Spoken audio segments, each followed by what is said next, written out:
Hello दोस्तों, नमस्कार। नई क्लास में आपका स्वागत है। आज हम लोग फिजिक्स यानी क्लास 10th के भौतिकी का प्रकाश का परावर्तन है उसको हम लोग पढ़ेंगे और बहुत ही शानदार तरीके से पढ़ेंगे। छोटे छोटे बातों को बहुत ही अच्छे तरीके से जानेंगे, बेहतर तरीके से जानेंगे। सबसे पहले प्रकाश में पहले हम लोग प्रकाश पढ़ेंगे, प्रकाश क्या होता है। ठीक है, प्रकाश ऊर्जा का एक रूप है जिसकी सहायता से हम लोग देख सकते हैं। प्रकाश की उपस्थिति में ही हम वस्तु को देख सकते हैं। ऐसा नहीं कि अगर आँख पे प्रकाश दे दिया जाए तो आप देख सकते हैं।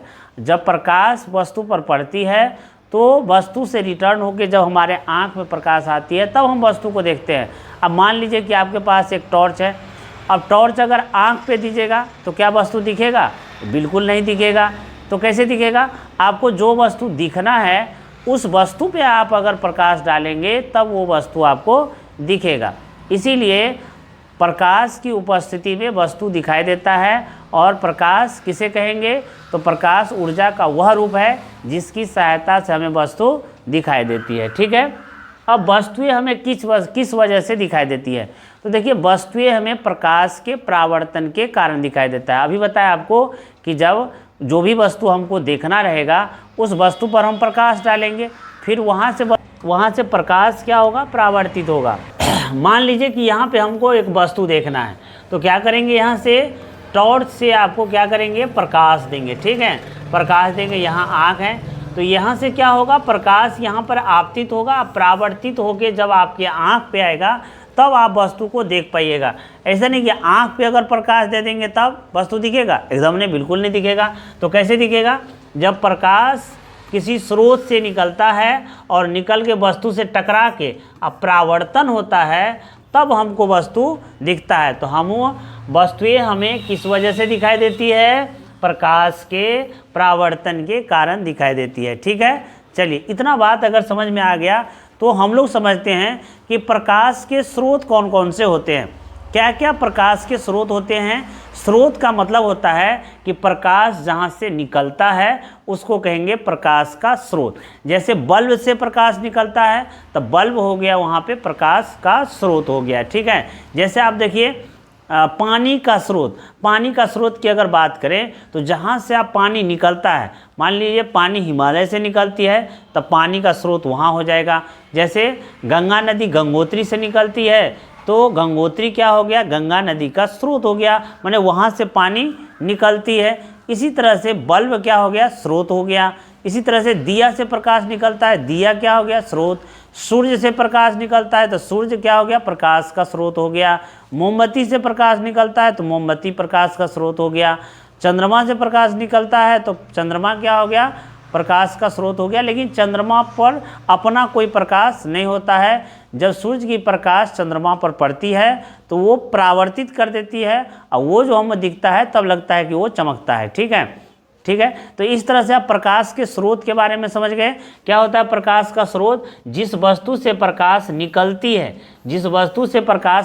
है उसे प्रकाश का स्रोत कहते हैं। ठीक है, तो आप प्रकाश समझ गए कि प्रकाश किसके कहेंगे? प्रकाश कहेंगे कि प्रकाश ऊर्जा का वह रूप है जिसकी सहायता से हमें वस्तु दिखाई देती है। और दूसरा है प्रकाश का स्रोत किसे कहेंगे? तो जहाँ से प्रकाश निकलती है उसे प्रकाश का स्रोत कहेंगे। ठीक है, अब देखिए यहाँ पे प्रकाश का कुछ प्राकृतिक स्रोत भी है और कुछ कृत्रिम स्रोत भी प्रकाश के हैं। जैसे प्रकाश के अगर प्राकृतिक स्रोत की बात करें तो सूर्य और क्या है? तारा। सूर्य और तारा, सूर्य भी क्या है? एक तारा है, क्योंकि सूर्य चूँकि पृथ्वी की नज़दीक है इसलिए वो बड़ा दिखता है। ठीक है, और तारे चूँकि पृथ्वी से बहुत दूर है इसलिए आपको तारे से प्रकाश छोटा नज़दीक आता है। लेकिन सूर्य और तारे क्या है? प्रकाश का ही स्रोत। सूर्य और तारा एक ही है। ठीक है, दोनों से प्रकाश निकलते हैं तो क्या होंगे? दोनों प्रकाश के स्रोत होंगे। तो सूर्य और तारा को कहेंगे हम कृत्रिम स्रोत कह लेंगे। अब कहेंगे चंद्रमा भी तो कृत्रिम स्रोत है। नहीं, चंद्रमा से प्रकाश निकलता नहीं है, उसके पास अपना प्रकाश नहीं है, इसलिए उसको प्रकाश का स्रोत नहीं कहेंगे। उसको कहेंगे क्या? कि सूर्य से जब प्रकाश चंद्रमा पर पड़ती है तो वहाँ से जो परावर्तन होता है, रिटर्न होता है प्रकाश, तब हमको वो दिखता है। तो इसीलिए उसको हम प्राकृतिक स्रोत बिल्कुल नहीं कहेंगे, सूर्य और तारा को ही प्रकाश का स्रोत कहेंगे। ठीक है, तो ये हो गया प्राकृतिक स्रोत। अगर हम कृत्रिम स्रोत की बात करते हैं तो कृत्रिम स्रोत में आ जाएगा आपको बल्ब आ जाएगा। बल्ब आपको प्रकाश का कृत्रिम स्रोत है। दिया आपको प्रकाश का कृत्रिम स्रोत है। मोमबत्ती हो गया, लालटेन हो गया, लैंप हो गया, ये सब क्या है, प्रकाश का कृत्रिम स्रोत है जहाँ से प्रकाश निकलती है। ठीक है, अब हम लोग देखते हैं आगे कि दीप्त प्रकाश क्या होता है और अदीप्त प्रकाश क्या होता है। देखिए, दीप्त प्रकाश ऐसे स्रोत को कहते हैं जो स्वयं प्रकाश उत्पन्न करते हैं। दीप्त मतलब होता है चमकना। ठीक है, तो दीप्त प्रकाश ऐसे प्रकाश स्रोत को कहेंगे जो अपने स्वयं प्रकाश उत्पन्न करते हैं। ऐसे स्रोत जहाँ से स्वयं प्रकाश उत्पन्न करते हो, ऐसे स्रोत जो स्वयं प्रकाश उत्पन्न करते हो उसे हम दीप्त प्रकाश कहेंगे। और जो स्वयं प्रकाश उत्पन्न नहीं करते हो, किसी की सहायता से वो प्रकाश को उत्पन्न करते हो, तब उसे कहेंगे हम अदीप्त प्रकाश स्रोत। जैसे आपको बताए, चंद्रमा के पास अपना प्रकाश नहीं है तो वो अदीप्त प्रकाश स्रोत हो जाएगा। लेकिन मोमबत्ती के पास है अपना प्रकाश तो वो दीप्त स्रोत हो जाएगा। विद्युत बल्ब के पास है अपना प्रकाश स्रोत तो वो क्या होंगे, वो दीप्त प्रकाश स्रोत होंगे। सूर्य के पास है अपना प्रकाश स्रोत तो वो क्या होंगे, वो हो जाएंगे आपको दीप्त प्रकाश स्रोत हो जाएंगे। ठीक है, तो आप लोग दीप्त और अदीप्त प्रकाश स्रोत समझ गए। यानी दीप्त प्रकाश स्रोत ऐसे प्रकाश स्रोत को कहेंगे जो स्वयं प्रकाश उत्पन्न करता है, जैसे सूर्य और प्रकाश, और सूर्य हो गया, आपको तारा हो गया, ठीक है, दिया हो गया, लालटेन हो गया, मोमबत्ती हो गया। ठीक है, लेकिन ऐसे प्रकाश स्रोत जो स्वयं प्रकाश उत्पन्न नहीं करते हैं, किसी की मदद से प्रकाश उत्पन्न करते हैं, तब उसको कहेंगे हम अदीप्त प्रकाश स्रोत, जैसे चंद्रमा हो गया। ठीक है, तो आप लोग समझ गए अदीप्त प्रकाश स्रोत, दीप्त प्रकाश स्रोत आप लोग समझ गए। तब आगे हम लोग चलते हैं। ठीक है, अब सवाल उठता है कि क्या प्रकाश को हम देख सकते हैं? क्या प्रकाश को हम देख सकते हैं? बिल्कुल नहीं देख सकते हैं। क्या आप हवा को देख सकते हैं? नहीं देख सकते हैं, केवल महसूस कर सकते हैं। उसी तरह से प्रकाश को हम लोग नहीं देख सकते हैं। प्रकाश की उपस्थिति में वस्तु को देखा जा सकता है। ठीक है, प्रकाश को हम नहीं देखते हैं। क्या देखते हैं? प्रकाश की उपस्थिति में हम वस्तु को देख सकते हैं। तो क्या है, प्रकाश एक अदृश्य होता है, अदृश्य होता है। प्रकाश की उपस्थिति में हम वस्तु को देख सकते हैं। ठीक है, प्रकाश को हम नहीं देख सकते हैं, प्रकाश अदृश्य होता है। ठीक है, चलिए, इतना बात अगर समझ गए आप लोग तो आगे चलते हैं। अब देखिए, प्रकाश सीधी रेखा में गमन करती है। प्रकाश कौन से रेखा में, ये बड़ी पूछता है क्वेश्चन कि प्रकाश कौन से रेखा में गमन करती है, तो कहेंगे भाई प्रकाश तो सीधी रेखा में गमन करती है। अब सवाल उठता है कि सूर्य से इतनी दूरी से प्रकाश आ रहा है, वो सीधी रेखा में कैसे गमन करेगा? तो देखिए, वायुमंडल से आगे तो निर्वात है, हवा है नहीं, तो वहाँ तक मान लीजिए कि किसी से टकराया नहीं प्रकाश, तो वहाँ पे जो है सीधी रेखा में गमन करती है। लेकिन जब ये वो आता है वायुमंडल में, तो वायुमंडल में धूल है, कण है, मतलब विभिन्न तरह के पदार्थ वायुमंडल में मिले हैं, जलवाष्प है, वहाँ से जब प्रकाश टकराएगी तो वहाँ कुछ ना कुछ तो टेढ़ा होगा। चूँकि प्रकाश बहुत दूर से आ रही है, इसलिए मान लिया जाता है कि प्रकाश सीधी रेखा में गमन करती है। ठीक है, तो चलो बच्चों, आप लोग समझ गए कि प्रकाश कैसी गमन करती है, सीधी रेखा में गमन करती है। चलिए आगे देखते हैं कि क्या प्रकाश के संचरण के लिए, यानी प्रकाश को जाने के लिए क्या कोई माध्यम होगा? अब माध्यम किसे कहते हैं? तो माध्यम कहेंगे जब प्रकाश को किसी ले जाने के लिए कोई चीज़ का ज़रूरत हो तो उसको माध्यम कहेंगे। जैसे हमको अगर कहीं एक जगह से दूसरे जगह अगर जाना होगा तो हम साइकिल का सहारा लेंगे, बस का सहारा लेंगे, टेम्पो का सहारा लेंगे, तो टेम्पो क्या हो गया? माध्यम हो गया। ठीक है, इसी तरह से मान लीजिए कि ध्वनि है, ध्वनि ऐसे तो जाएगा नहीं, तो ध्वनि के लिए वायु माध्यम हो गया, ध्वनि के लिए आपको जो है जल माध्यम हो गया, लोहा माध्यम हो गया, लकड़ी माध्यम हो गया, ये सब माध्यम है। तो क्या वैसे ही प्रकाश को एक जगह से दूसरे जगह जाने के लिए क्या कोई माध्यम की आवश्यकता होती है? नहीं, बिल्कुल माध्यम की आवश्यकता नहीं होती है। प्रकाश को एक जगह से दूसरे जगह संचरण करने के लिए माध्यम की आवश्यकता बिल्कुल नहीं होती है। ये आप याद रखिएगा कि प्रकाश को एक जगह से दूसरे जगह जाने के लिए कोई माध्यम की आवश्यकता नहीं होती है, ये आप याद रखिएगा। ठीक है, तो अगर आपसे पूछता है कि प्रकाश के संचरण के लिए माध्यम की आवश्यकता होती है, नहीं, बिल्कुल माध्यम की आवश्यकता नहीं होती है। और प्रकाश किस रेखा में गमन करती है? सीधी रेखा में गमन करती है। चलिए, इतना बात अगर आप लोग समझ गए, तब एक बात यहाँ पर और है, समझना कि निर्वात में प्रकाश की चाल क्या होती है। ठीक है, तो आप लोग याद रखिएगा, निर्वात में प्रकाश की चाल होती है 3 × 10 का पावर 8 मीटर पर सेकेंड होता है। यहाँ पे थोड़ा गलती लिखा गया है। ठीक है, 3 गुने कितना 10 का पावर 8 मीटर प्रति सेकेंड होता है। कहाँ पर? निर्वात में। ठीक है, निर्वात में प्रकाश की चाल 3 × 10 का पावर 8। अब हम लोग देखते हैं कि वस्तु, क्या सभी वस्तु पारदर्शी होते हैं, अपारदर्शी होते हैं, पारभासी होते हैं, यानी वस्तु कितने प्रकार के होते हैं।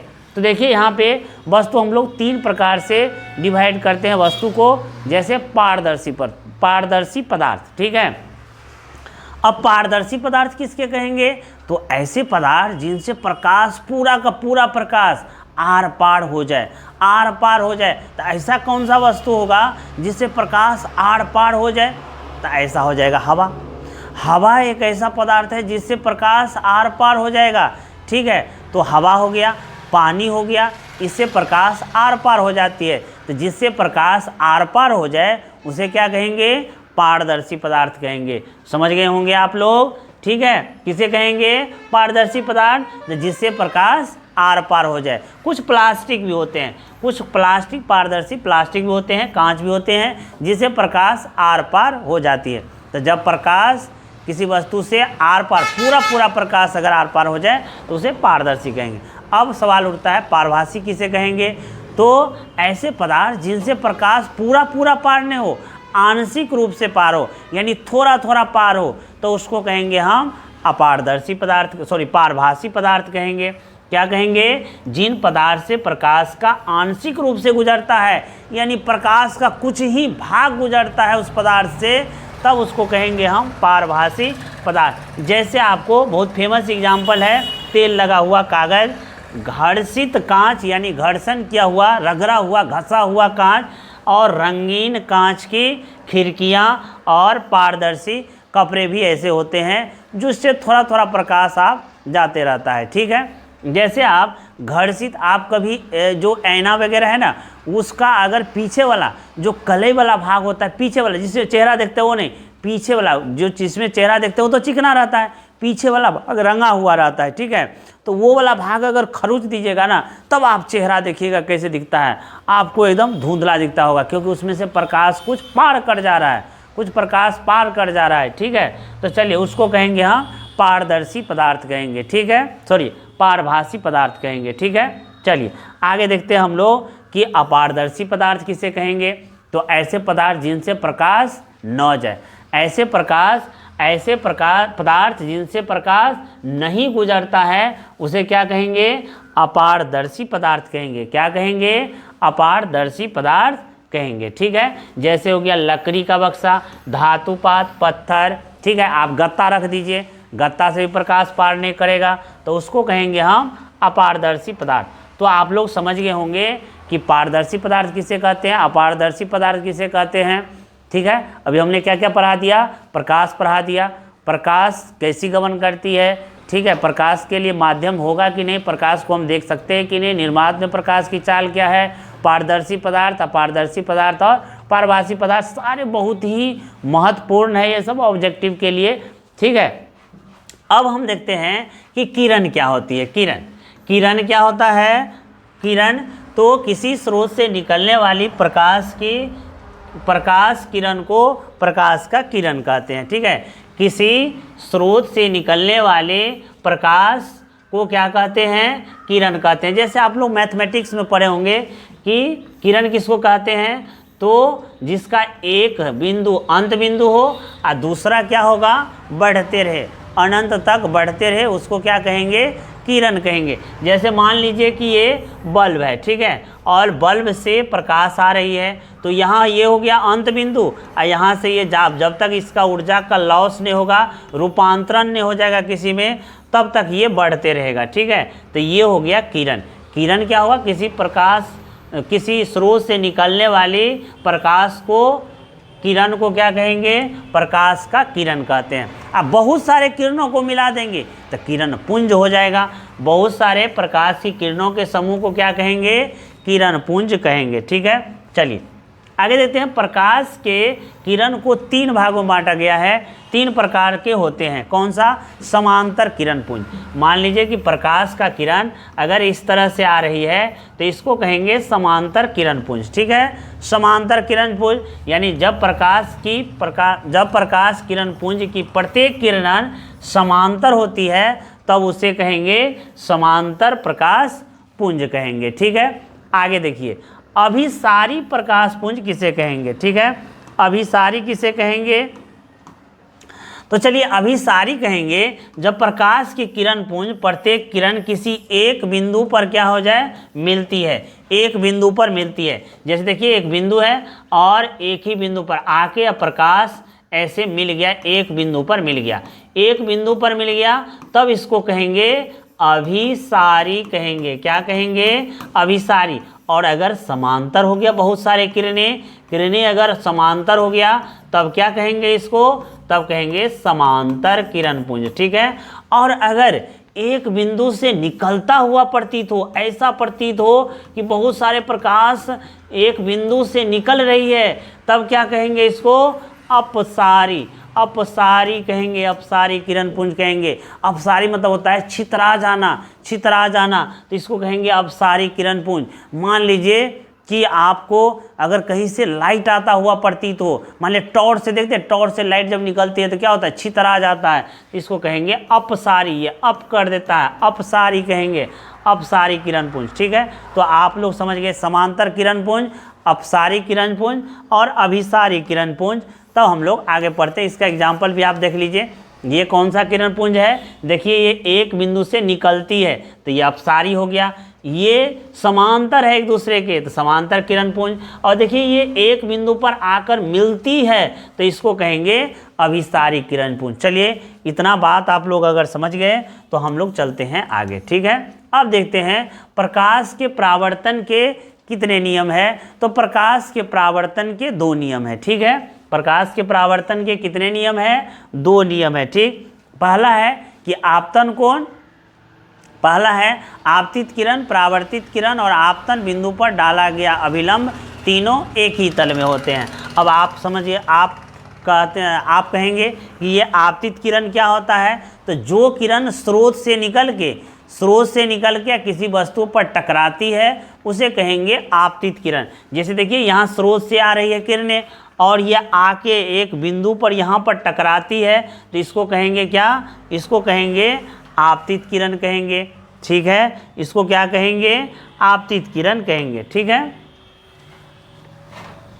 चलिए देखिए यहाँ पर कहाँ से एक स्रोत से प्रकाश निकल रही है और स्रोत से आके एक बिंदु पर यहाँ पर मिलती है। ये बिंदु क्या है? ये मिरर है, मतलब ये दर्पण है। ठीक है, दर्पण के एक बिंदु पर आकर मिलती है तो जो मिलती है उसको कहेंगे आपतित किरण। ठीक है, जो प्रकाश स्रोत से निकलकर किसी मिरर पर या कहीं पर चिकनी सतह पर टकराती है उसको कहेंगे आपतित किरण। और टकराने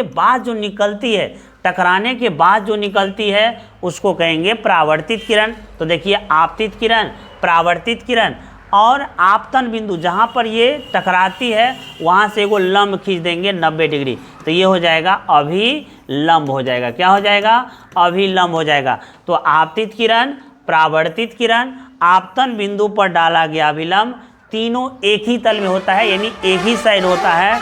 और आपतन कोण यानी कि ये आपतित किरण जो अभिलंब से कोण बनाता है उसको कहते हैं आपतन कोण, और जो परावर्तित किरण अभिलंब से कोण बनाती है उसे परावर्तन कोण कहते हैं। तो आपतन कोण और परावर्तन कोण बराबर होते हैं। तो ये 2 नियम आप याद रखिएगा। आपतित किरण, परावर्तित किरण और आपतन बिंदु पर डाला गया अभिलंब तीनों एक ही तल में होते हैं। आपतन कोण परावर्तन कोण के बराबर होते हैं तो कहेंगे ये अपवर्तन का नियम है। और अगर फिगर लिख देंगे, फिगर यहाँ पे छाप देंगे तो हो जाएगा आपका 2 नंबर का हो जाएगा। 2 नंबर का ये पूछता है तो आपको ये 2 नंबर का हो जाएगा। ठीक है, चलिए आगे हम लोग देखते हैं। अब देखिए ये समतल दर्पण है। ठीक है, ये समतल दर्पण में अगर लंबवत प्रकाश आ रही है, मान लीजिए कोई समतल दर्पण है, समतल दर्पण जिसमें हम लोग चेहरा देखते हैं आईना, उसमें अगर लंबवत प्रकाश आ रही है, परपेंडिकुलर आ रही है तो जिस रास्ता से आएगी ना उसी रास्ता से ये निकल जाएगा, ये थोड़ा सा भी डेविएट नहीं होगा। थोड़ा प्रकाश को परावर्तन के लिए क्या चाहिए, थोड़ा सा क्या होगा, डेविएट होना जरूरी है। तब ये क्या होगा, जितना एंगल से आएगा उतना ही से जाएगा। यहाँ जिस एंगल से आ रही है, 0 एंगल से आ रही है, तो 0 एंगल से क्या होगा, चला जाएगा। तो अगर समतल दर्पण में लंबवत पड़ने वाली प्रकाश की किरण दर्पण के परावर्तन के बाद जिस पथ से आया था उसी पथ से निकल जाएगा, लौट जाएगा।